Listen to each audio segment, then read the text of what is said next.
Every morning starts with a biological requirement: caloric intake. For the bear, the optimal delivery system is a thick, nutrient-dense porridge.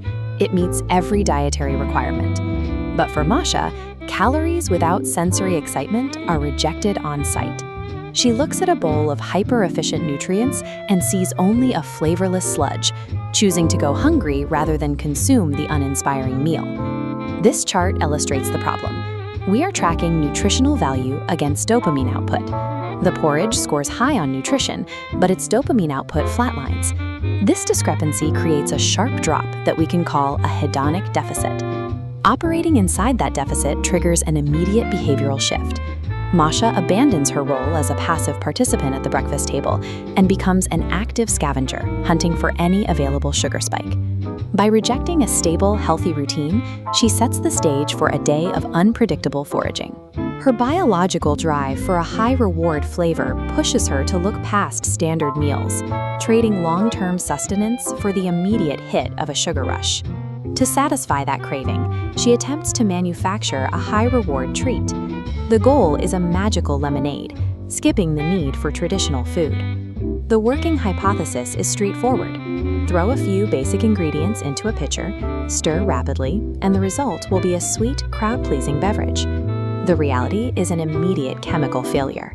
The resulting liquid isn't sweet, it is overwhelmingly acidic, turning her concoction into a sharp, biologically repulsive shock to the system. This is an acidity imbalance. Without an exact understanding of the ratio required to offset citric acid with sugar, enthusiasm alone produces something undrinkable. Desire alone cannot override the strict chemistry of flavor. Creating a genuinely delicious experience requires calculated expertise rather than a frantic, hopeful mixing of liquids. The failure of the lemonade accelerates the search. Masha begins evaluating and discarding raw, unprocessed calories, even rejecting raw eggs because their slimy texture falls short of her sensory requirements. So she executes a strategic pivot. She abandons raw foraging and commits to constructing a massive, highly experimental, boiling batch of jam. Look at her ingredient dataset. She ignores conventional fruits, opting for highly illogical additions: raw carrots, starchy yams, and hard, inedible pine cones. The brewing process operates on a blind trial-and-error methodology. She throws items into the pot, tastes, reacts, and relentlessly adjusts the mixture in real time. Her drive for a sweet reward has overridden conventional culinary logic. When the baseline diet is deemed unsatisfactory, a subject will go to irrational lengths, boiling forest debris in a desperate attempt to manufacture flavor. The consequences of an inactive lifestyle fueled by sugar spikes become obvious. The forest animals are sluggish and out of shape. Restoring equilibrium requires a mandatory behavioral intervention. Masha and the bear implement a strict, rhythmic 1-2-3-4 physical exercise regimen. There is a significant roadblock. The animals possess zero intrinsic motivation for strenuous physical labor. Left to their own devices, they will simply stand there. This flowchart demonstrates incentive leverage. We start at physical inertia. Introducing a high-value treat forces a new pathway to exertion.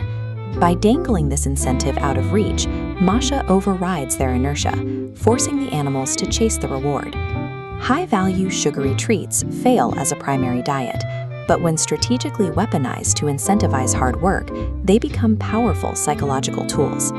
Eventually, the frantic pacing of the day subsides, the chaotic culinary experiments conclude, and the grueling exercise routines come to a halt.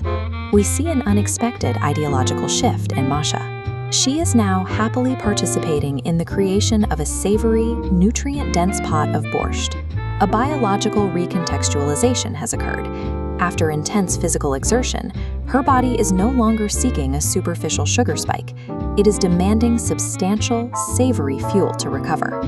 The savory food she rejected this morning is now perceived as highly desirable. The food hasn't changed. The physiological context of the consumer has. The perceived value of food shifts with physical demand. Party sustenance becomes the necessary fuel for the adventure, while sweet treats reclaim their role as an earned reward for hard work.